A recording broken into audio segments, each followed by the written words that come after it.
Aquarius, welcome to your August 2021 Astro Update. It's Raina here.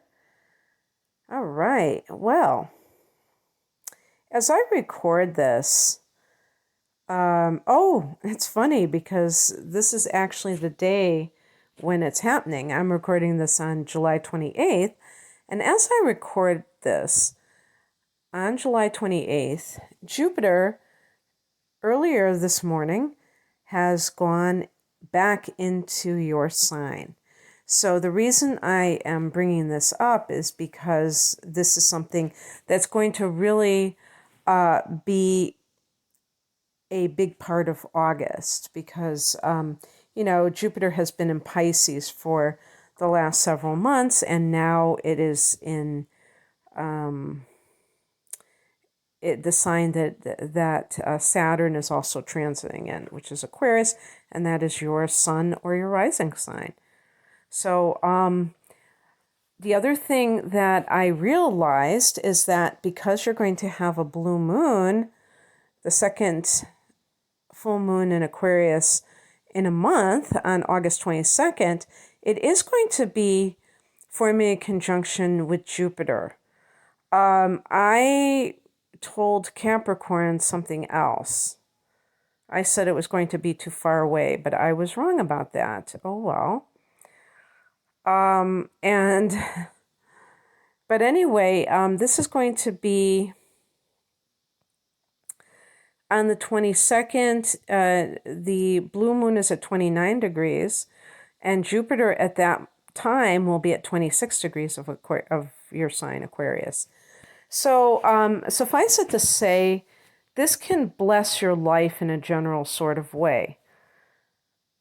When Jupiter was in Pisces briefly, it was in your second house of earned income. So it was in a practical house and tangible things like, monetary concerns, the money that you have, possessions and things like that, and your self-esteem is the second house, so it's not all tangible things.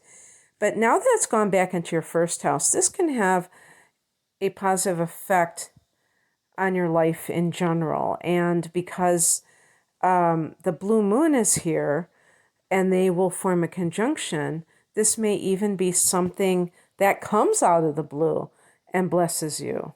So that would be, and this is going to be true for everybody, but everybody will have it in a different house. Okay, so let's talk about, and the other thing that is starting at the end of the month, on the 29th of July, Mars goes into Virgo.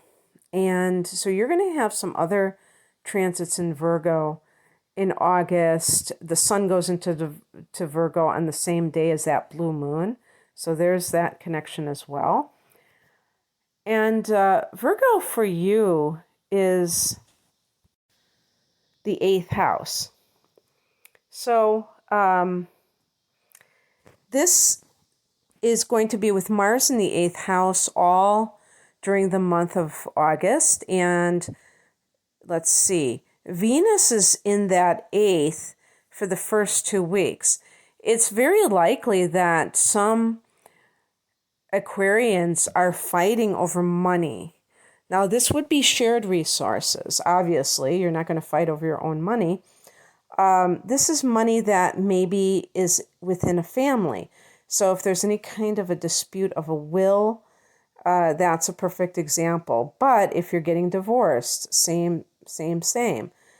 But the reason I'm saying this is Venus and Mars, the divine lovers, are in the same house. Mars can be more aggressive of the two. And so it may be that there has to be some kind of action taken or more assertiveness in obtaining your fair share of some money that's up for grabs. And maybe you were trying to go along to get along, or things were okay for a while, and then it just kind of like at the end of July, it just heated up. Venus here can be the money itself because Venus can represent that as it transits a particular house. But Venus can also point to two factions. Maybe, let's say it's your siblings. You might have somebody in your corner who's, or maybe on your side. Yeah, you know what I mean? And you are fighting these other people that are greedy, conniving, what have you. I don't know. But this is the 8th house. So other things that could be happening is a hot and heavy love affair. But it's not, I don't even like to use the word affair because the 8th house is very deep. It's not like the 5th house, which is more like recreational sex. Mars can represent sex or physical attraction. Venus is more of the romantic side, but they're both in this deep area. On the 8th, the Lionsgate portal, we have the new moon at 16 degrees of Leo. Leo is your opposite sign. So we do have this activation or, representation of your opposite sign and opposite house, the 7th house. So that could point to either marital issues, including divorce. The new moon, I think I've mentioned this before, but I think even in a personal reading that I did, somebody had the new moon in the 7th house and they were getting divorced. So even though it sounds like it doesn't make sense to see it that way, the 7th house is committed partnership. When you have a new moon, it could be that there's a new phase in this partnership. Maybe divorce is the new phase. By the way, the 7th house can be legal affairs. So that can be the developments of the divorce and maybe the decree, even though we might even consider that to be the full moon in that 7th house, like the kind of the finale. Sometimes it can be interpreted either way. But it might be like, I mean, boy, if some of you were thinking of getting married or having a commitment ceremony, that would be a really great time when you have this double infinity sign, the 8-8, and the Lionsgate portal, which is a galactic, I was going to say a galactic holiday, but it's more than a holiday. It's high energy and great for manifestation as well. So yeah, book your little reception halls. I don't know if you have enough time, but that would be an interesting time to do all that. On the 11th, Mercury goes into Virgo. So Mercury is going to go into this 8th house as well and join the party there. And the 8th house is also the house of metaphysics. So this, with Mercury here, this can be really connected to anything related to research or study that has an occult theme to it. If you're taking a tarot reading course, an astrology course, then that could be what is happening. You have the 16th, you have Venus in Libra. So this is a fellow air sign energy. This is the 9th house. This is very expansive, Sagittarius house.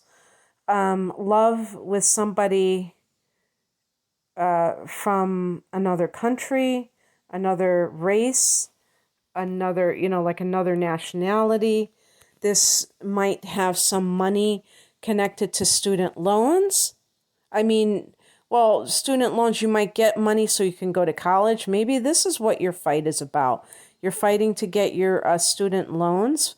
The 8th house can be any kind of loan or things like that where you're borrowing money.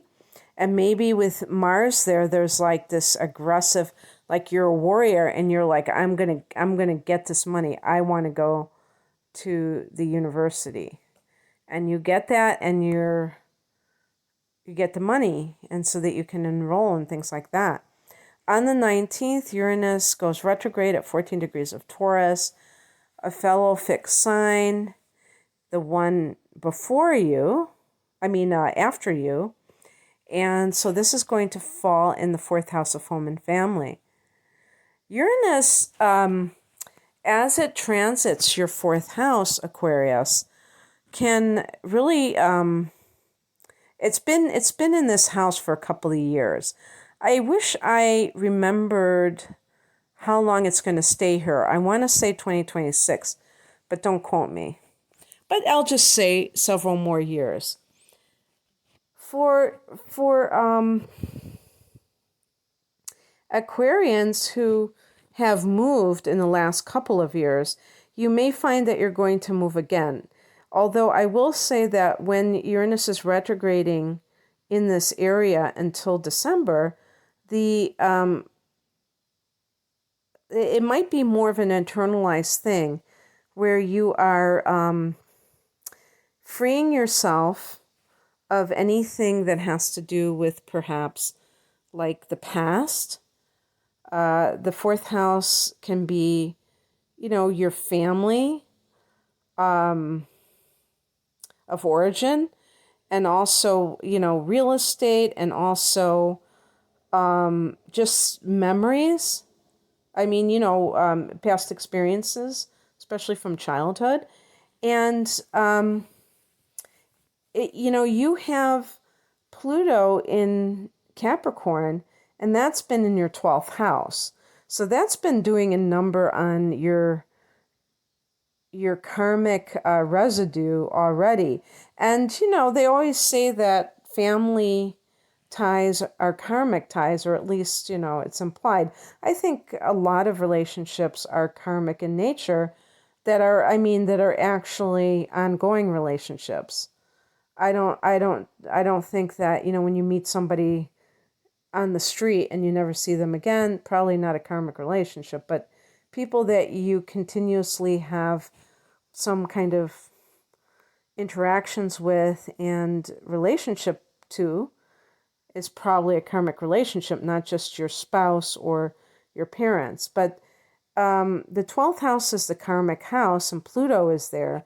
And so this is kind of more about letting go of attachments, the Uranus transit, because Uranus is about Uranus is your ruler. So, that alone should tell you something.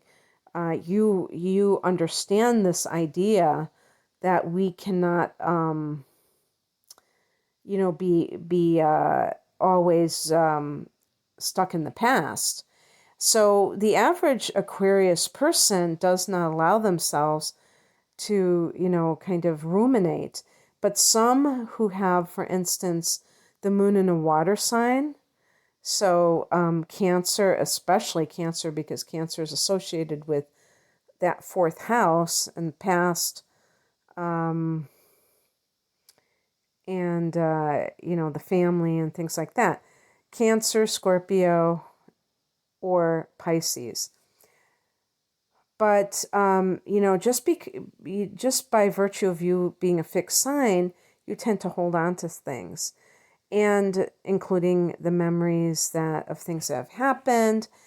And even when people cut off things emotionally or they stop seeing someone, that doesn't mean that they stop having feelings about what's going on.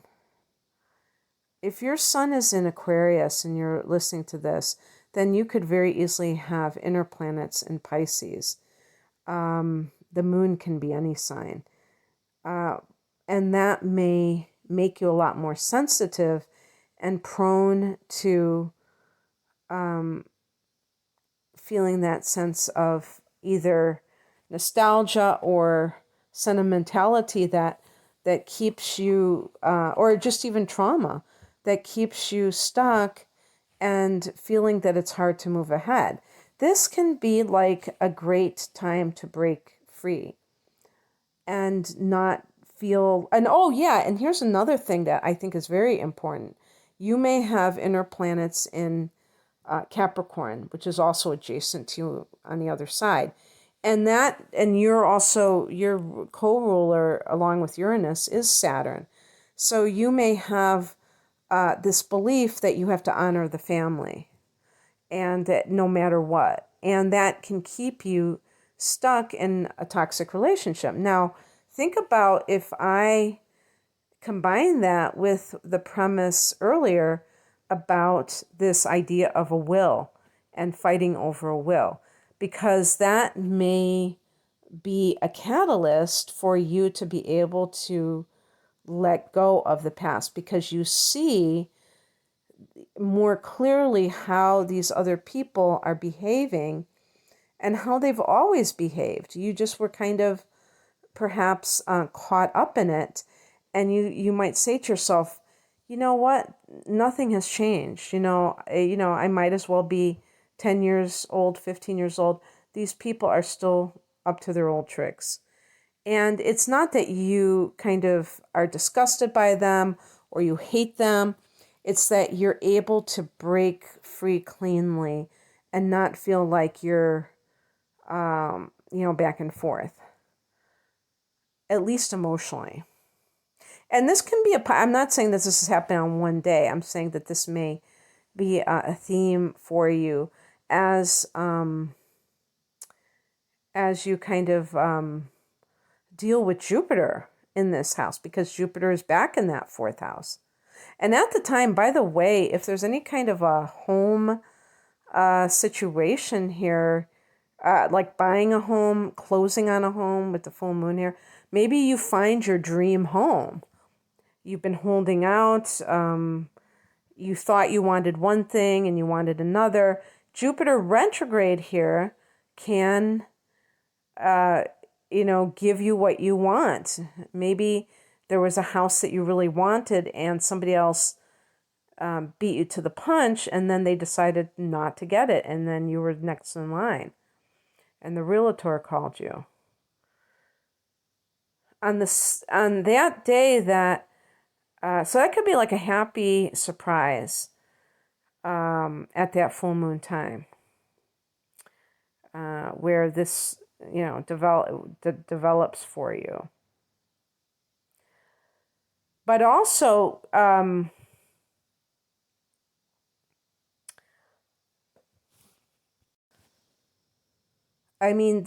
full moon and Jupiter, that's happening in the first house, and I want to clarify that. But with Uranus retrograding, and I think I kind of made it sound like Jupiter could be giving you a new house. But you know what? It can be anything.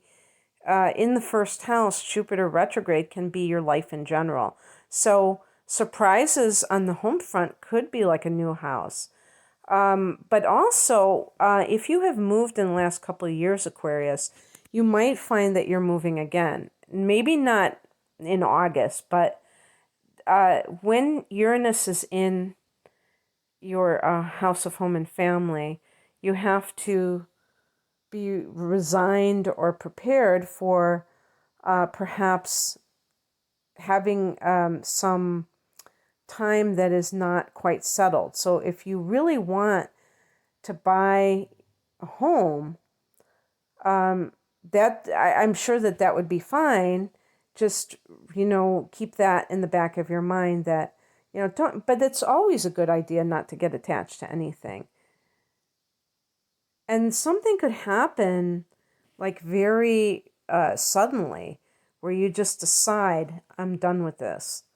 So, that's another thing to keep in mind, is that maybe if you feel like you have attachment to your home, or like hometown, if this is where you've always lived, you might wake up one day and just say, I'm done. And being an Aquarian already, you know that feeling. You know that you have that capacity to do something like that, just out of the blue. But this is a blue moon, so go figure. That's even more almost random in a sense, and yet not. So on that same date, on August 22nd, the sun goes into the 8th house. So my gosh, how much energy is in that 8th? We have Mars, we have Mercury, we have the Sun. Is Venus there now? Probably. No, Venus is in Libra. At that point, Venus is in Libra. Oh, yeah, I said Mercury.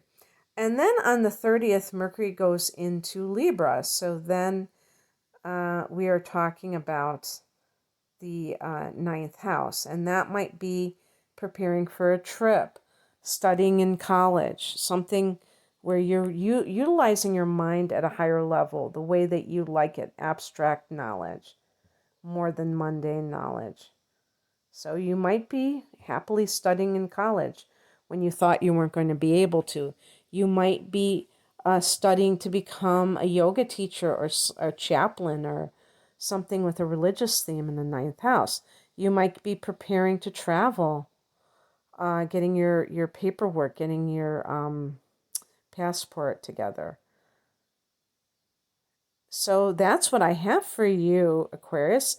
It really looks like a magical month for you, and a month where maybe something important will play out for you with that conjunction between the blue moon and Jupiter in your first house of the self.